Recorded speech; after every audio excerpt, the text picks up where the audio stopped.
Cisneros, vamos a decir que fue una bendición para el momento que estaba viviendo España.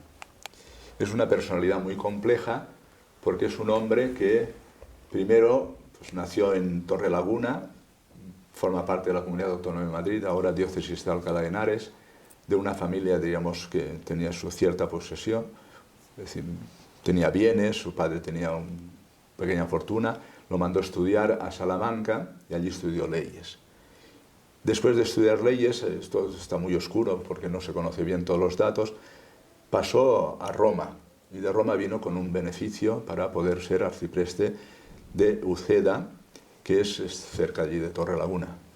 Con la desgracia de que el arzobispo de Toledo de entonces, Carrillo, pues viendo que venía de Roma con algo que él no había permitido, pues lo metió en la cárcel.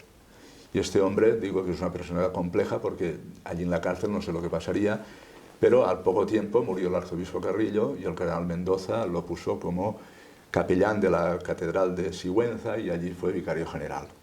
Pero siendo un hombre que allí se acercó muchísimo a todas las tareas de la diócesis, incluso se abrió al estudio de las lenguas, diríamos, semíticas, pues en un momento determinado lo deja todo y se va con los franciscanos de la Observancia a Salceda y allí vive como ermitaño.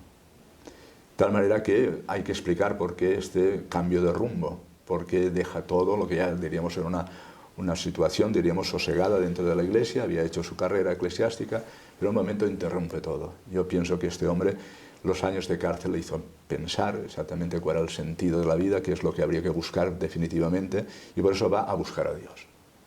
¿Y cómo va a buscar a Dios? Como lo hacen en este caso los de la observancia franciscana, propia de Villacreces y de San Pedro Regalado, es decir, buscando a Dios en la naturaleza, vive allí, sin más, contemplando las cosas creadas y a través de la Sagrada Escritura. Y desde ahí va generando una vocación, diríamos, de carácter místico. En un momento determinado este hombre fue, por intercesión también del cardenal Mendoza, sustituyendo al que era confesor de la reina Isabel, la católica, pues lo piden que sea él el confesor de la reina y allí empieza otra etapa. Él quiere continuar siendo franciscano por una serie de condiciones, que no quiere vivir en la corte, que quiere continuar su vida de franciscano, pero ya poquito a poquito, es decir, después es nombrado siendo confesor de la reina a la muerte del cardenal Mendoza, arzobispo de Toledo, después cardenal de Toledo, y claro, ya es una personalidad que va adquiriendo una riqueza enorme. No solo fue arzobispo de Toledo, no solo fue cardenal, fue inquisidor general y ahí inició pues, con la reina todo lo que llamamos la reforma religiosa y después los consejos para la vida política. Fue, diríamos, un hombre que además vivió un espíritu que ya había desaparecido, que era el espíritu de la cruzada. Él quiso conquistar el norte de África para que después de haber conquistado Granada, España consiguiera, diríamos, una tranquilidad y poder llegar incluso a los lugares santos, a la Tierra Santa, pero todo aquello quedó con la conquista de Orán. Es decir, fue un hombre, diríamos, que buscaba a Dios, que se dejó encontrar con Dios, con vocación mística, confesor de la reina. Por tanto, alguien que estaba influenciando en lo que era el gobierno, en este caso de la corona, la reina, que lleva adelante la conquista y después el descubrimiento del nuevo mundo. Y en todo esto está mezclado Cisneros, digo, con una, diríamos, voluntad de acompañar a la corona en todo lo que significa crear la unidad política de España, abrirse al nuevo mundo, etc. Pues es un hombre riquísimo y para España fue una gran bendición.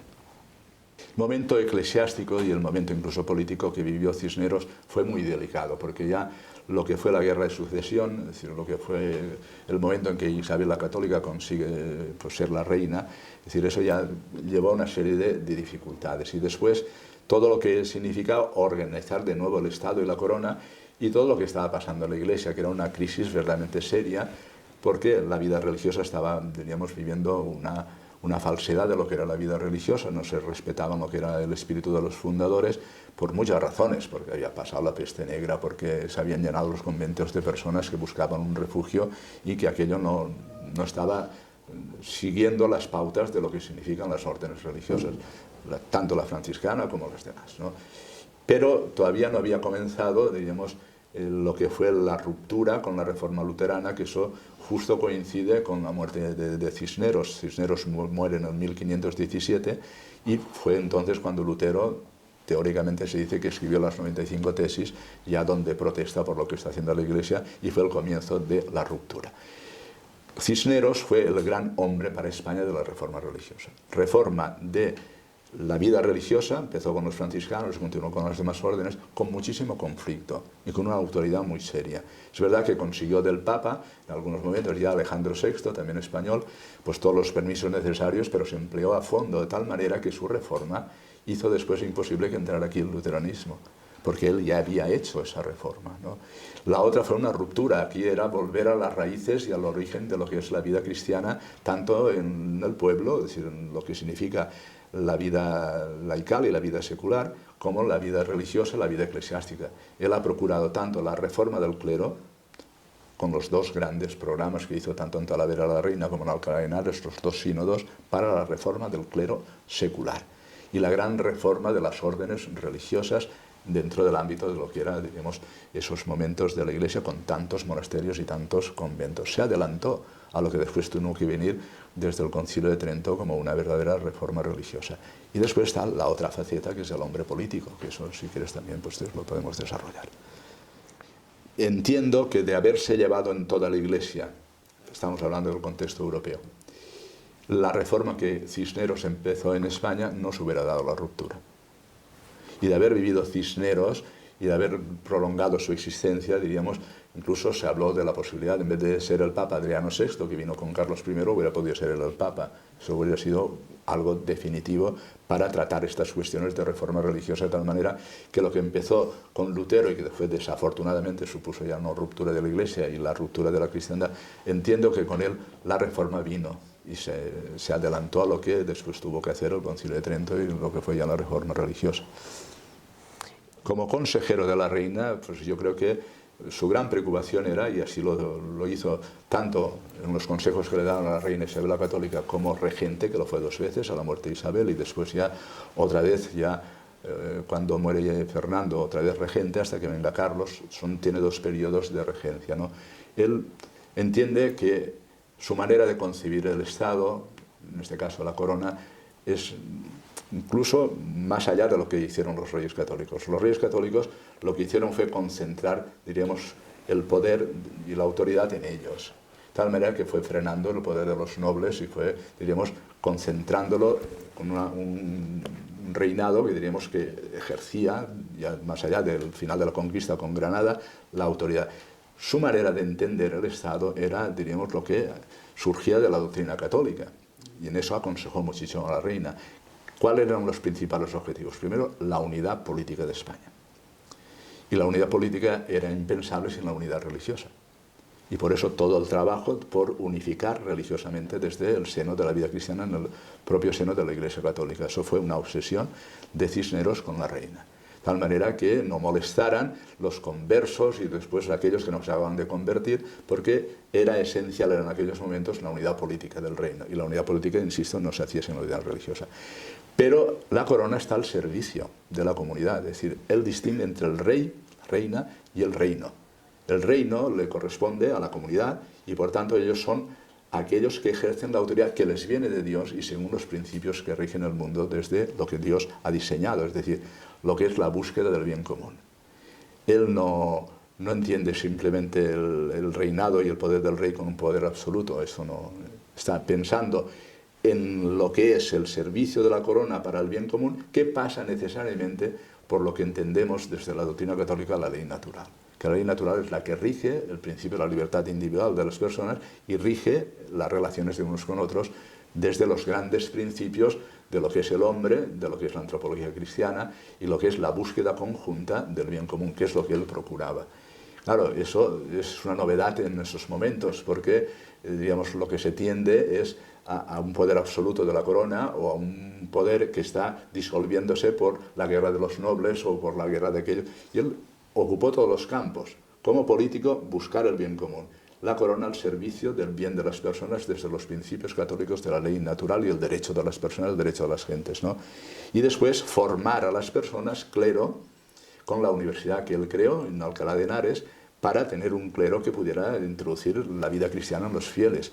Y como un clero bien formado, conociendo bien las fuentes de la fe, en este caso, pues la edición de la Biblia políglota, es decir, todos los esfuerzos para ir descansando, no tanto en los nobles, cuanto en lo que, diríamos, eran los regímenes de las propias ciudades, de las propias comunidades, buscando gente que más allá de los letrados fueran de una clase que no era la noble, sino la clase, diríamos hoy, clase media, que pudiera regentar pues, las ciudades, los pueblos, y eso, diríamos, era una guerra constante con los nobles y una guerra constante con todos los principios que siempre están pues, entrando con dificultades y creando pues, desde los comuneros hasta... Es decir, y con autoridad. Y como gobernante, su pensamiento es defender con autoridad y con ejército. O sea, él creó las ordenanzas para que la corona pudiera tener un ejército que pudiera defender los principios y ir contra los maleantes, ir contra aquellos que pudieran invadir el territorio, y eso también forma parte más allá de lo que era entonces el poder de los nobles, que tenían sus propios guerreros y sus propios... ¿no? Él lo iba concentrando en la corona para que pueda defenderse y que pueda incluso expandir. En este caso, lo que él entendió después de la conquista de Granada y todas las dificultades que hubo con Granada, pues dice, bueno, esto no puede ser invadido otra vez por los musulmanes. Y él mismo, ya a la edad de más de 70 años, él fue con su propio, diríamos, estipendio desde lo que era el arzobispado de Toledo, pagándolo él, se fue a Orán para conquistar el norte de África y quería llegar con espíritu de cruzado hasta Tierra Santa. Es decir, es un hombre tan polifacético y tan beneficioso para lo que fue en su momento de España, no te digo nada de lo que era la conquista del Nuevo Mundo y llevar allí, diríamos, junto con todos aquellos descubridores, a los misioneros para que pudieran expandir lo que es la Iglesia Católica llevándola al Nuevo Mundo, que eso era todo.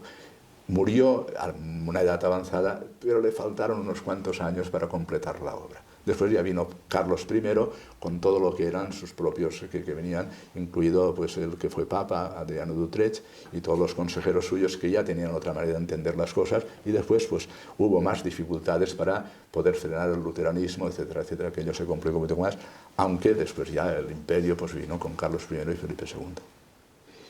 Bueno, vamos a decir, la palabra humanismo en esos momentos hay que entenderla bien, porque claro, el problema del Renacimiento es que con el descubrimiento de lo que es la antigüedad, es decir, la antigüedad tanto de Grecia como de Roma, es decir, la entrada de Aristóteles, etcétera, con lo que supuso en aquel momento, sobre todo para Santo Tomás de Aquino, que es lo que recibe Aristóteles, y lo que le da una versión, diríamos, completada con lo que es la teología católica, son momentos en que vuelve el Renacimiento a poner la luz en lo que fue la sociedad, diríamos, romana o griega. Y por tanto puede darse un momento en que se quiera desplazar todo el hecho de lo que ha supuesto la presencia cristiana, colocando en el centro, en vez de a Dios, al hombre. Si entendemos el humanismo como un desplazamiento de Dios, para colocar en el centro no a Dios sino al hombre, eso no forma parte del espíritu de Cisneros. Él es un hombre que sabe que Dios es el centro, porque nos explica el origen de dónde venimos, el fundamento de lo que somos y la meta hacia dónde vamos. Por tanto, es un hombre, digamos, de principios, de no descentrar al hombre quitando del centro a Dios, porque si quitas a Dios, el hombre queda descentrado. En cambio, fue un hombre abierto, con una sabiduría especial, a todo lo que son, diríamos, las letras. O sea, crea la universidad, crea, diríamos, un espacio para que se puedan conocer tanto el estudio de la Biblia como todo lo que es la sabiduría cristiana y todo lo que significa la espiritualidad cristiana. Él no quiere en su universidad al principio ni medicina ni letrados en cuanto a derecho, es decir, porque quiere formar bien a aquellos que tienen que regir a su pueblo desde el clero y desde los religiosos, ¿no? Pero después desde ahí van haciendo con la Universidad de Salamanca, es decir, todo lo que puede ser hombres para la administración. Y por tanto, es decir, también se abre a ese mundo. Pero diríamos que lo propio del humanismo de Cisneros es formar la mente humana, pero desde el espíritu cristiano, nunca desplazando a Dios. Si humanismo significa ir retirando a Dios, eso no es de Cisneros. Significa abrir la razón para que con la fe gobierne, eso es humanismo y eso forma parte también. ¿Por qué? Porque él editó muchas obras, incluso de los espirituales que eran entonces controvertidos, incluso de Savonarola, incluso abierto a lo que era Raimundo Lulio, es decir, en eso fue un hombre muy abierto, incluso buscando que Erasmo de Rotterdam viniera a ser profesor de la Universidad de Alcalá de Henares, un hombre abierto al pensamiento, pero siempre muy centrado en Dios y como un hombre de naturaleza mística. Él busca a Dios al interior de sí mismo con un nombre de oración y también para que Dios reine en la realidad de las cosas, en las personas, en la familia y en el pueblo. se está reivindicando en estos momentos, no tanto en España, porque en España las cosas a veces de manera impensable no apreciamos la riqueza de lo que somos, ¿no? Ha tenido que ser Josep Pérez el que, siendo un hombre de origen valenciano, sus padres, desde París ha escrito la última obra así representativa sobre Cisneros. Dice que Cisneros es el cardenal de España y es el estadista mayor que tuvo Europa en todos los tiempos, pero lo ha tenido que decir uno que viene desde París, no viene desde España. Lo compara incluso con el cardenal Richelieu, es decir, diciendo que no hay punto de comparación. Era un hombre que tenía el Estado metido en la cabeza, que tenía la Iglesia metida en la cabeza, y que el legado que nos deja fue, primero, salvarnos de la división en cuanto al luteranismo. Después, empeñado en el Consejo de la Reina y cuando él fue regente, en organizar el gobierno, de tal manera que tuviera todos los miembros de reforma religiosa y reforma del Estado organizados para lo que fue el gran legado que después viene con el Nuevo Mundo, que él empezó por mandar a los primeros franciscanos y después ya poquito a poquito fue hasta el testamento de la Reina. Pues, la grandeza de España es llevar la luz de la fe al Nuevo Mundo, y eso es impagable, y en eso también está Cisneros, ¿no? Su legado es la catolicidad, de lo que es lo que define más España de todos los siglos, ¿no? Y estamos viviendo una época de crisis, pero si algo hemos de aprender a Cisneros, que lo que él llevaba en su lema episcopal es, ¿no?, primeramente Dios y después todo lo demás, pero eso está escrito en el Evangelio: buscad primero el reino de Dios y todo lo demás se os dará por añadidura. Y esto él lo puso en práctica después de varias vicisitudes, hasta que pasó por ser ermitaño, dejando la carrera eclesiástica, y después la providencia quiso colocarlo al lado de lo que es, diríamos, el tesoro más grande en el siglo de oro español, que son los Reyes Católicos, y eso fue una bendición de ambos, los Reyes Católicos y Cisneros. España tiene que estar siempre agradecida a la figura de Cisneros y tiene que mantener el legado de su catolicidad, que es lo que él puso como empeño siempre. Evidentemente. O sea, porque además, y de la universalidad de la Iglesia. O sea, la hispanidad es un espíritu que se difunde para hacer católico el mundo entero. Es decir, cuando se descubre el Nuevo Mundo se ve la grandeza de lo que puede ser, y él no solo quiere el Nuevo Mundo, Fernando el Católico no le hizo caso, pero él lo que quería es conquistar África. Pero claro, Fernando el Católico estaba muy entretenido con Nápoles y con Sicilia, con todas las controversias que tenía aquí en Europa. Pero su espíritu era de cruzado, él quería la universalidad, la catolicidad de la Iglesia, llevarla a todas partes, ¿no? Y en ese sentido eso es un legado que es impagable. Claro que la hispanidad es ese espíritu de expansión de lo que hemos entendido como fe, que nos da una visión de lo que es el hombre, de lo que es la meta del hombre, y por tanto cuando uno conoce eso, que somos de Dios y para el cielo, pues lo que quiere es expandirlo.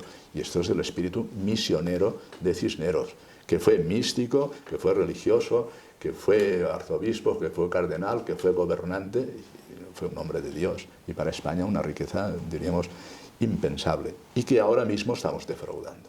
O sea, no estamos cuidando ese legado. Todo lo que venga de Cisneros es importante, ¿no? Y en este caso es un libro que está escrito en un momento determinado, con un lenguaje, diríamos, muy particular, pero entiendo que todo lo que sea poner en evidencia este legado tan importante de Cisneros es bueno. Yo prologué ese libro porque entiendo que en estos momentos esto era algo que estaba ahí y que estaba ya siendo desconocido, porque ya se pierden la memoria de las cosas, y no tenemos así muchas biografías de Cisneros. Está la de García de Oro, que está publicada en la BA, que son 2 tomos. Está la antigua, cuando se estaba preparando todo su proceso de canonización, y eso es otro tema del cual no hemos hablado, pero es importante. Se inició un proceso de beatificación y canonización. Se estuvo muy adelantado en ese proceso, desde sus paisanos de Torrelaguna, desde los testimonios que venían de Orán, desde lo que recabaron aquí en la universidad, Toledo, Alcalá de Henares, es decir, en todos los sitios donde estuvo. Pero hubo un momento en que todo eso se interrumpió y está todavía guardado ahí, porque ya las normas que dio Trento para la canonización cambiaron y eso ya no se llevó adelante, se interrumpió, pero está vivo. Es decir, de lo mismo que está vivo la beatificación de Isabel la Católica, está vivo la beatificación de Fray Hernando de Talavera, que fue el arzobispo de Granada, y está viva lo que podía ser la canonización de Cisneros. Son temas ahí que los tenemos como los grandes héroes y como los grandes gigantes del espíritu que nos podían ayudar para iluminar también este momento de la historia de España.